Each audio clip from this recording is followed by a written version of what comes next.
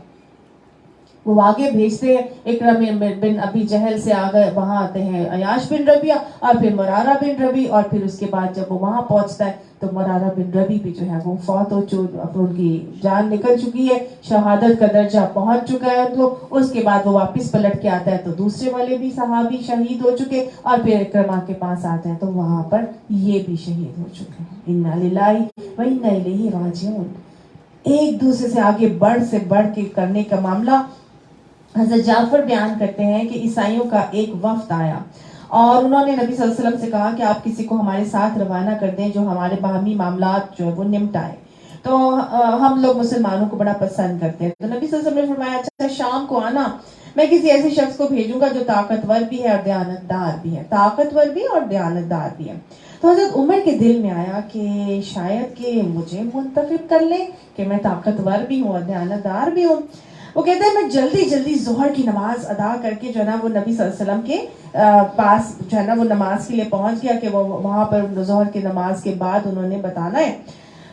تو جب وہاں پر پہنچے نماز پڑھ لی ہے تو اب ان کو تھا کہ یہ یہودی وفد کو جو ہے نا انہوں نے آگے بھیجنا ہے کسی کا نام لے کے. تو کہتے ہیں میں ایسی جگہ پہ بیٹھ گیا کہ نبی صلی اللہ علیہ وسلم کی بالکل نگاہوں میں آ رہا ہوں.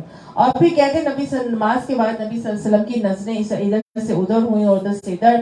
تو کہتے ہیں میں تھوڑا سا نا اچک کے اپنے آپ کو نا اوپر کیے جاؤں کہ نبی صلی اللہ علیہ وسلم کی نظر انتخاب مجھ پہ پڑ جائے کہ مجھے منتخب کر کے وہاں پر بھیجیے کہ میں دیانتدار بھی ہوں اور امانت دار بھی ہوں, طاقتور بھی ہوں. تو وہ پھر نبی صلی اللہ علیہ وآلہ وسلم نے تھوڑی دیر کے بعد نا حضرت ابو عبیدہ بن جراح کو پکارا اور یہ کہا کہ ابو عبیدہ بن جراح آپ اس وقت کے ساتھ جائیں اور ان کے باہمی معاملات کو عدل اور انصاف کے ساتھ نمٹائیں. تو حضرت عمر بے اختیار بول اٹھے کہ ابو عبیدہ ہم سے بازی لے گئے. صحابہ کرام ایک دوسرے سے بازی لے جانے کے لیے اپنے معاملات کرتے ہوئے نظر آتے تھے. ایک مرتبہ آپ صلی اللہ علیہ وآلہ وسلم نے ایک واقعہ بتایا کہ اب جو شخص آئے گا وہ جنتی ہے.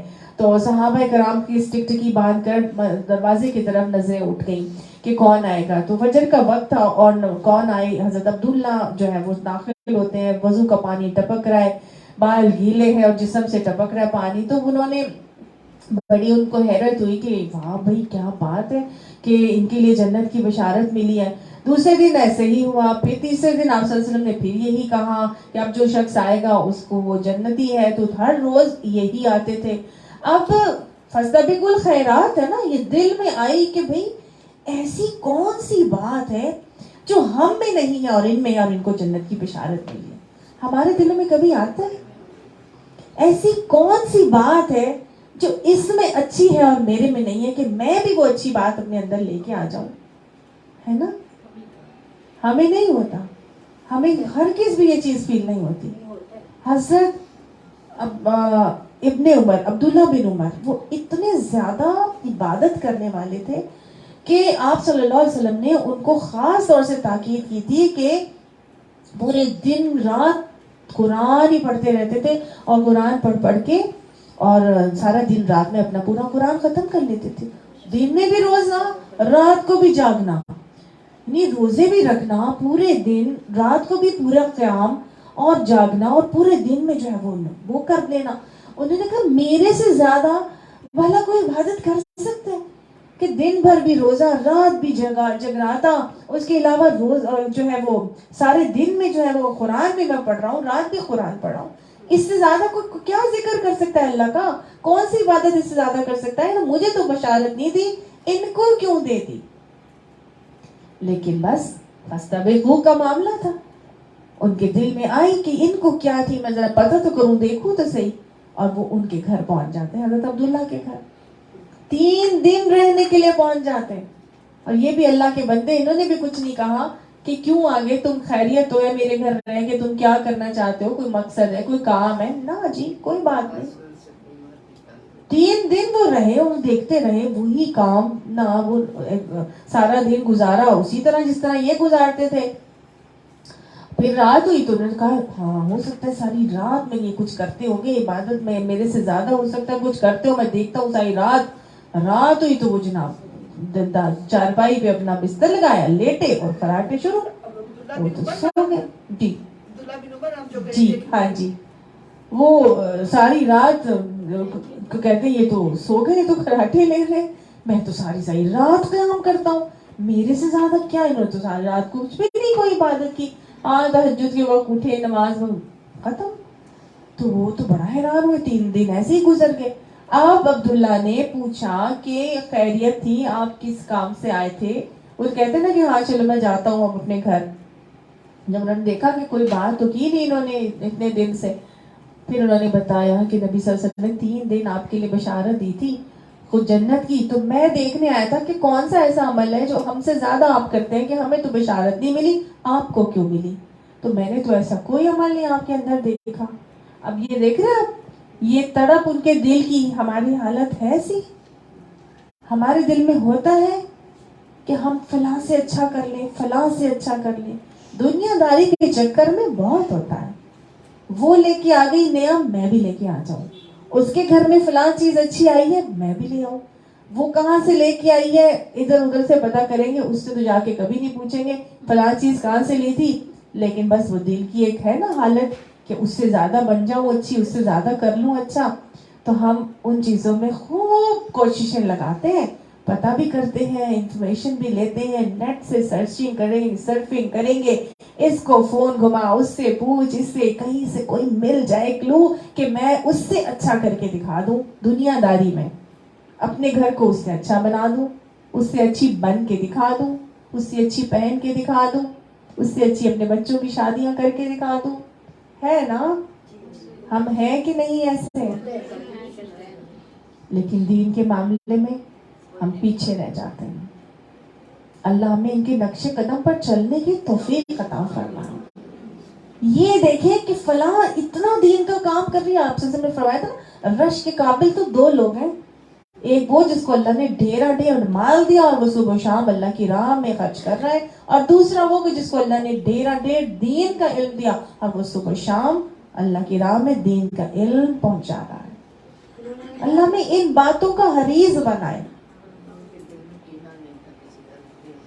پھر انہوں نے پوچھا کہ بھائی کیا آپ عمل کرتے تھے, تو انہوں نے کہا سر جوڑ کے بیٹھ گئے کہ ایسا تو کوئی عمل نہیں ہے. پھر ان کو خیال آیا کہ ہاں ایک عمل ہے جو میں کرتا ہوں تو میں اس کا نہیں پتا. کیوں نہیں پتا تھا؟ کیونکہ وہ ظاہری طور پہ نظر نہیں آ رہا تھا. جو عمل ظاہری طور پر نظر آ رہا تھا وہ تو انہوں نے دیکھ لیا تھا. کون سا عمل تھا تو جو ظاہری طور پر نظر نہیں آتا, ہم لوگ کر رہے ہوتے ہیں اپنے دل میں جو چیزیں سوچ رہے ہوتے ہیں, اپنے دل میں جو چیز سوچ رہے ہوتے ہیں, جو نیت ہماری بنی ہوئی ہوتی ہے وہ آپ کو ظاہرتاً نظر نہیں آ رہی ہوتی. اور وہ کیا تھا ان کا عمل کہ انہوں نے کہا کہ جب بھی میں رات کو سونے کے لیے لیٹتا ہوں تو میں سب سے پہلے اپنے اندر جھانک کے دیکھتا ہوں اور اپنا کڑا بے لاگ محاسبہ کرتا ہوں, اور میں یہ دیکھتا ہوں کہ میرے دل میں کسی کے لیے بھی کوئی کینہ تو نہیں ہے, کوئی بیڈ فیلنگز تو نہیں ہے, کوئی ill فیلنگز تو نہیں ہے. اپنے دل کا کینہ نکالا تھا انہوں نے. آج یہ کینے ہی تو ہیں جس کی وجہ سے ہم ریٹ ریس میں لگے ہوئے ہیں. یہ کینے ہی تو ہے. دنیا کی محبت ہمارے دلوں میں بیٹھی ہے اور وہ کینے ہم نے اپنے اندر بسا لیے ہیں کہ جس کی وجہ سے ہر عمل ہمارا جو ہے وہ غلط طرف اٹھتا ہے, صحیح طرف نہیں اٹھتا. یہ کینے نکالیں گے تو اپنی اصلاح کریں گے اور جنت کے حقدار بنیں گے.